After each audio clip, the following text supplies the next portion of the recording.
बार गठबंधन टूटने पर पूर्व प्रधानमंत्री अटल बिहारी वाजपेयी ने लिखा था, बेनकाब चेहरे हैं, दाग बड़े गहरे हैं, टूटता तिलस्म आज, सच से भय खाता हूं, गीत नहीं गाता हूं, गीत नहीं गाता हूं। एक राजनेता की मौत पर यही कविता याद आती है। आज जो लालू यादव जैसे चारा घोटाले के अपराधी चुनाव नहीं लड़ पाते, वो केवल इसलिए क्योंकि सुप्रीम कोर्ट में 2013 में अपराधियों के चुनाव लड़ने के विरुद्ध एक फैसला सुनाया गया था। मनमोहन सिंह के नेतृत्व वाली कांग्रेसी सरकार ने इस फैसले को पलटने के लिए एक अध्यादेश जारी किया। उस अध्यादेश को बकवास बताते हुए राहुल गांधी ने बीच प्रेस कॉन्फ्रेंस में उसे फाड़ डाला था। तो अपराधियों के प्रति ऐसी थी मनमोहन सरकार की सहानुभूति और पार्टी में ऐसा सम्मान था उनका कि प्रधानमंत्री रहते हुए उनका प्रस्तावित अध्यादेश फाड़ा जा सकता था। ऐसे में कोई अपेक्षा करे कि मृत्यु के बाद अचानक से उनका सम्मान बहुत बढ़ जाएगा, तो ऐसा शायद ही संभव होगा। मनमोहन सिंह ने एक बार कहा था कि मीडिया उनके प्रति जैसा निर्मम है, शायद इतिहास उतना निष्ठुर नहीं होगा। उनकी ये बात सच नहीं हो सकती, क्योंकि इतिहास की किताबों में सत्ताधारियों के अपराधों को कुछ समय के लिए भले ही छुपा लिया जाए, लेकिन लंबे समय में उनका काला सच भी बाहर आ ही जाता है। जब टीपू और औरंगजेब के लिए इतिहास ने सत्य नहीं छुपाया, तो भला घोटालों के काल के रूप में जाने जाने वाले मनमोहन सिंह के काल के प्रति इतिहास की ममता क्यों जागेगी? सबसे छोटे घोटालों की बात करें तो निवेशकों को सत्यम घोटाले का सदमा इसी मनमोहन काल में झेलना पड़ा था। सत्यम जैसी कंपनियों में निवेशकों का पैसा डूबने के साथ ही लोगों के लिए तेलगी से लेकर के हर्षद मेहता काल तक की यादें ताजा हो गई थी। ये इकलौता मामला भी नहीं था जिसमें पुराने घोटालों की याद आई हो। राजस्थान रॉयल्स की जो टीम थी, उसके 3 खिलाड़ी एस श्रीसंत, अजित चंदीला और अंकित चवन को 18 मई 2013 को स्पॉट फिक्सिंग के आरोप में गिरफ्तार कर लिया गया था। आईपीएल के खिलाड़ियों की गिरफ्तारी ने भारत को एक बार फिर से अजहरुद्दीन वाले दौर की याद दिला दी, जब दाऊद जैसे लोग क्रिकेट मैच फिक्स कर देते थे, हार जीत पहले ही तय कर सकते थे। इससे बहुत पहले 2008 के दौर में भारत और अमेरिका के बीच आणविक समझौते होने के बाद वामपंथी दलों ने यूपीए सरकार से समर्थन वापस ले लिया था। सरकार को समर्थन की जरूरत थी ताकि वो अविश्वास प्रस्ताव का सामना कर सके। तब 22 जुलाई 2008 को भाजपा के 3 सांसद अशोक अर्गल, फग्गन सिंह कुलस्ते और महावीर भगोड़ा ने संसद में 1 करोड़ रुपए लहराए थे। उनका आरोप था कि यूपीए के लोगों ने उनका समर्थन हासिल करने के लिए ये 1 करोड़ रुपए उन्हें दिए थे। एक पुराने मामले की याद इस कैश फॉर वोट मामले में भी आ ही गई थी। सेना की जमीनों को अफसरशाही के रिहायशी अपार्टमेंट बना दिए जाने का आदर्श घोटाला भी इसी दौर का था। सेना से जुड़े मामले में भारतीय भावनाएं भी आहत होती हैं। मुंबई के कोलाबा क्षेत्र में इस 31 मंजिला हाउसिंग सोसाइटी के मामले की परतें जब खुलने लगी, तो पता चला कि कई राजनीतिज्ञों ने भी इस इमारत में अपने लिए जगह बना रखी थी। सेना से ही जुड़ा एक और घोटाला तब सामने आया था जब पूर्व सेना प्रमुख जनरल वीके सिंह ने आरोप लगाया था कि सितंबर 2010 में उन्हें 14 करोड़ की रिश्वत का प्रस्ताव दिया गया था। ये रिश्वत 1676 टेट्रा ट्रकों की खरीद के लिए पास करने के लिए उसे दिया जा रहा था। इसके बाद अप्रैल 2013 में इस ट्रक को बनाने वाली वेक्ट्रा के चेयरमैन रवि ऋषि और कुछ लोगों पर मनी लॉन्ड्रिंग एक्ट यानी पीएमएलए के तहत ईडी ने मुकदमा दायर किया था। भूतपूर्व वायुसेना प्रमुख एयर चीफ मार्शल एसपी त्यागी पर 12 हेलीकॉप्टरों की 3600 करोड़ रुपए की खरीद के मामले में रिश्वत लेने का आरोप भी जो था वो इसी दौर का था। ये हेलीकॉप्टर अत्यंत महत्वपूर्ण यानी वीवीआईपी लोगों के आने जाने के लिए खरीदे जा रहे थे। खेलों से जुड़ा हुआ जो सीडब्ल्यूजी का घोटाला था वो भी इसी दौर यानी 2010 का था। इस घोटाले में पूर्व कॉमनवेल्थ गेम्स ऑर्गेनाइजिंग कमेटी के सुरेश कलमाड़ी के साथ और भी कई लोगों का नाम पूरा भारत जान गया। इस मामले में सरकार को 90 करोड़ रुपए से ऊपर का चूना लगाकर कांग्रेसियों ने अपने लघु भगुओं को ठेके बांटे थे। इस दौर के जो सबसे कुख्यात घोटाले थे उनमें से एक था 2G स्पेक्ट्रम घोटाला। 2G घोटाले के नाम से कुख्यात इस घोटाले में 122 नए टेलीकॉम लाइसेंस बांटे गए थे। उनकी दरें जो थी वो 2001 के हिसाब से निर्धारित दरें थी, यानी कि 7 वर्ष पुराने दाम पर 2008 में ये बिक्री की जा रही थी। इसके अलावा इस मामले में जिन कंपनियों को लाइसेंस दिए गए, उनमें से अधिकांश के पास पहले से टेलीकॉम क्षेत्र में काम करने का कोई अनुभव ही नहीं था।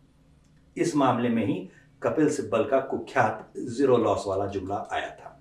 ऐसा माना जाता है कि इस घोटाले से मनमोहन सिंह सरकार ने देश को 1.76 लाख करोड़ रुपए की चपत लगाई थी। मनमोहन सिंह काल का दूसरा सबसे बड़ा घोटाला कोयला घोटाला था। इसमें 194 कोयला खदानों के आवंटन में गड़बड़ियां की गई थी और इसकी वजह से देश को मनमोहन सिंह की सरकार ने 1.86 लाख करोड़ रुपए का नुकसान करवाया था। संभवतः अपने लोगों को इसमें फायदा पहुंचाया गया होगा। 2004 से लेकर के 2011 के बीच हुए जो ये आवंटन थे, उनमें वैसे तो 10 लाख करोड़ रुपए से ऊपर का नुकसान हुआ होगा, लेकिन सीएजी ने अपनी रिपोर्ट से सरकारी क्षेत्र के उद्यमों को बाहर रखा था, इसलिए लगभग 2 लाख करोड़ रुपए का नुकसान ही दिखाई देता है।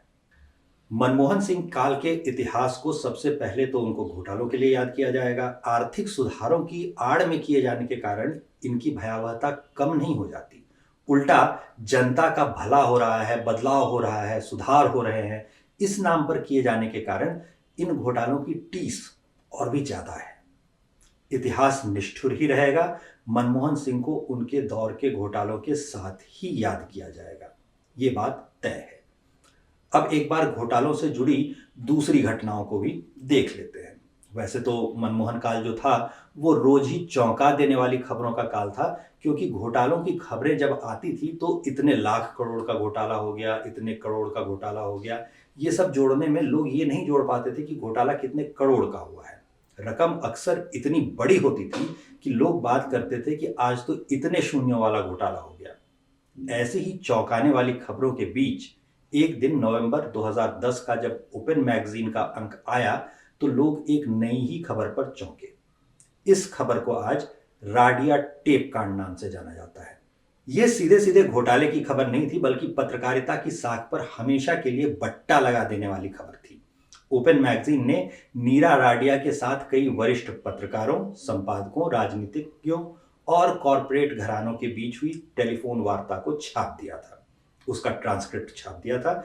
इसके साथ ही सीबीआई ने घोषित किया था कि उसके पास 5800 से अधिक टेप हैं जिनमें ऐसी ही बातचीत दर्ज है। इनमें से कुछ में नीरा राडिया 2G स्पेक्ट्रम सौदे में दलाली की कोशिश करती हुई सुनाई दे जाती हैं। राडिया टेप कांड में कई बड़े पत्रकारों का नाम आया था। उनमें प्रमुख थी बरखा दत्त, जो उस समय एनडीटीवी के अंग्रेजी वाले हिस्से में ग्रुप एडिटर थी। बरखा दत्त के अलावा इंडिया टुडे के संपादक प्रभु चावला थे, इंडिया टुडे के ही शंकर अय्यर थे, हिंदुस्तान टाइम्स से जुड़े हुए वीर संघवी का नाम था, रोहिणी सिंह जो उस समय इकोनॉमिक टाइम्स में थी और बाद में द वायर में चली गई, उनका नाम भी राडिया टेप कांड में आया था। इसके अलावा the times of India, the economic times और द हिंदू के जो बिजनेस लाइन के संपादक हैं, उनसे बातचीत भी थी, जैसा कि उस दौर की आउटलुक पत्रिका में छपा था। इतने पत्रकारों, संपादकों का नाम आने पर जाहिर है कि मीडिया ने इस मामले पर चुप्पी साध ली। ट्विटर उस समय प्रसिद्ध होना शुरू हो चुका था और आम लोगों ने ट्विटर, जिसे बाद में एक्स कहा जाने लगा है, उस पर राडिया टेप कांड की चर्चा शुरू कर दी थी। इसलिए ये मुद्दा मीडिया के दबाए नहीं दब रहा था। मनमोहन सिंह सरकार ने इस दौर में सोशल मीडिया पर बोलने वालों को चुप करवाना शुरू कर दिया था। सरकार को अपने प्रश्नों से असहज कर रहे करीब 10,000 अकाउंट मनमोहन सिंह सरकार ने ट्विटर से हटवा दिए। बहुत बाद में जब नरेंद्र मोदी की भाजपा सरकार आई तो इनमें से कई को वापस करना शुरू किया गया। डीएनए की एक रिपोर्ट के मुताबिक मनमोहन सिंह सरकार के दौर में प्रतिबंधित हुए हैंडल्स में से 2000 को जब वर्ष 2014 में अनब्लॉक करवाया गया, वापस से लागू करवाया गया, तो उसके अगले ही सप्ताह सरकार ने जिनकी शिकायत कर रखी थी, ऐसे 8-10 हजार अकाउंट फिर से खुलने वाले थे। फेसबुक की अगर 2013 की ट्रांसपेरेंसी रिपोर्ट को देखें तो उसके मुताबिक भी मनमोहन सिंह सरकार के दौर में प्रतिबंध लगाने के सर्वाधिक आदेश आते थे। 4,765 आदेश सिर्फ 2013 में आए थे। वो प्रेस कॉन्फ्रेंस करते थे, ये कह के कई लोग मनमोहन सिंह का बचाव करते हैं, लेकिन सच्चाई यही है कि उस दौर में बोलने की इतनी भी आज़ादी नहीं होती थी। हाँ, ये अवश्य है कि 2014 से पहले एनसीआरबी जो था वो राजद्रोह के मामले यानी आईपीसी 124A के जो है वो आंकड़े नहीं रखता था, इसलिए आंकड़ों में ये आपको दिखाई नहीं देगा। राडिया टेप की जो बातचीत थी उसमें बरखा दत्त कहती हुई सुनाई देती हैं कि वो गुलाम नबी आजाद जो कि कांग्रेसी नेता थे उनसे बात करेगी। राडिया से बातचीत में ये जिक्र भी आता है कि सुनील भारती मित्तल यानी कि एयरटेल के प्रमुख लॉबिंग कर रहे हैं। ये सारी कवायद दयानिधि मारन को फिर से केंद्रीय आईटी और संचार मंत्री न बनने देने के लिए की जा रही थी। इन खबरों को भारतीय मीडिया से लापता किए जाने पर तब वॉशिंगटन पोस्ट ने भी लिखा था कि ट्विटर ने इस मामले को अंतर्राष्ट्रीय चर्चा का विषय बना देने में महत्वपूर्ण भूमिका निभाई है। शुरू में डेक्कन हेराल्ड और इंडियन एक्सप्रेस जैसे अखबारों ने ही इस बारे में लिखा था, इसके अलावा बाकी ने नहीं लिखा। एचटी मीडिया जो कि हिंदुस्तान टाइम्स के अंग्रेजी हिंदी संस्करण, उसके अलावा मिंट जो हिंदुस्तान का ही एक भाग होता है, और एनडीटीवी ने तो ये स्पष्ट कह दिया था कि इन टेपों की विश्वसनीयता ही संदिग्ध है, इसलिए वो इस खबर को नहीं चलाएंगे। सागरिका घोष उस समय CNN IBN का एक कार्यक्रम फेस द नेशन चलाती थी, उसमें इस बात पर चर्चा करती हुई वो दिखाई दी कि क्या लॉबिंग से देश के लोकतंत्र को खतरा है भी या नहीं है। तब तक भारत पत्रकारों के फोन कॉल पर मंत्री बनाया जाना देख रहा था। टाइम्स ऑफ इंडिया ने आखिरकार 25 नवंबर 2010 को इस मुद्दे पर लिखा और पूछा कि पत्रकारों द्वारा सत्ता की दलाली किए जाने के विरुद्ध आम आदमी की लड़ाई का बिगुल जो है वो इंटरनेट के जरिए फूंका गया है क्या। मामले के शांत न होने पर कई पत्रकारों ने भी राडिया टेप कांड पर चर्चा की। राजदीप सरदेसाई से लेकर के तबलीन सिंह तक ने इस घटना पर खेद जताया था और इसे खेदजनक बताया था, अफसोसजनक बताया था। बाद में ईडी ने 24 नवंबर 2010 को नीरा राडिया से पूछताछ की थी और सीबीआई ने अपने एफिडेविट में सुप्रीम कोर्ट को बताया था कि वो उचित समय पर नीरा राडिया से पूछताछ करेंगे। तो सरकारी तोता सीबीआई कब होती थी और कब नहीं होती थी ये भी सोच लीजिए। सिर्फ प्रेस कॉन्फ्रेंस करते थे इसलिए मनमोहन सिंह को अभिव्यक्ति की स्वतंत्रता का पैरोकार घोषित करने की जल्दबाजी से पहले उनके दौर का नीरा राडिया टेप कांड और फिर हजारों ट्विटर हैंडल्स को सस्पेंड करवाया जाना भी याद रखा जाना चाहिए। कुछ चुप्पियां खौफनाक भी होती हैं।